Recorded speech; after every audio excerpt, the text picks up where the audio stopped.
You are looking at an episode called Street Talk, and we want you to hear what we talk about on the streets. We will be talking about pro-life, anti-life, and what is going on in the community. And we want your feedback. Thank you.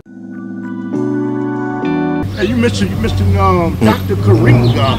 Now, there may be an individual out there that does not know who Dr. Karinga is. I know, okay. But inform us. Well, Maulana Karinga was originally born Ron Everett.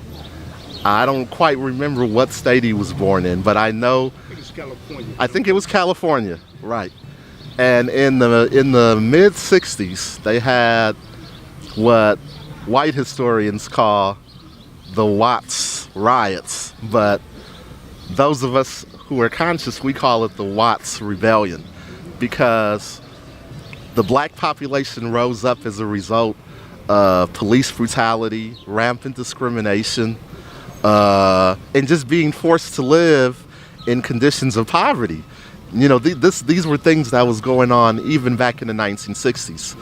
And so Maulana Karinga took note of all that, took note of what was going on, what had happened in the Watts Rebellion, and he decided to create an organization called the US Organization, meaning us versus them. Sure. Go ahead, bro.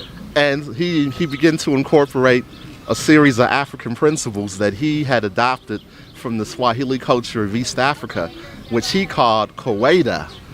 And he instituted what he called the 7 principles of Kawaida, which were later incorporated into what he called Kwanzaa, a celebration that many black people in North America celebrate today.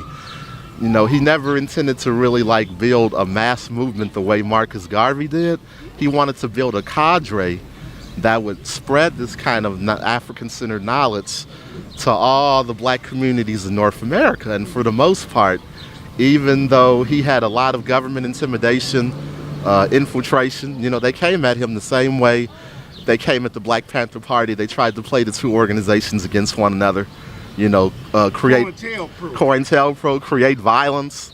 But despite all that, he still managed to accomplish, I believe, his goal of creating a cultural revolution among black people. He really was the main reason why a lot of black people in the 60s started wearing dashikis and taking African names and learning Swahili, learning Yoruba, listening to African music.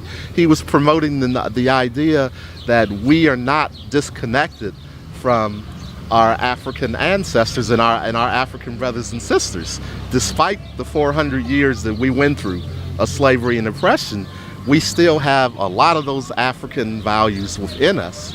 And he wanted us to reiterate that because he knew that was a way that we could build up the black community and make it stronger. And Maulana Karinga, later on, he went through some trouble. He went to prison. But when he came out, he was actually stronger than ever. He was more focused, more clear on what his philosophy was. And he actually became a professor of African and African American studies at the University of California, and became a very close associate of another great professor, Dr. Molefi Asante, who created the philosophy of Afrocentricity. And those are two men I have a great deal of respect because their writings influenced a lot of my thinking as well. Wow, man, you're a heavy brother. Thank you.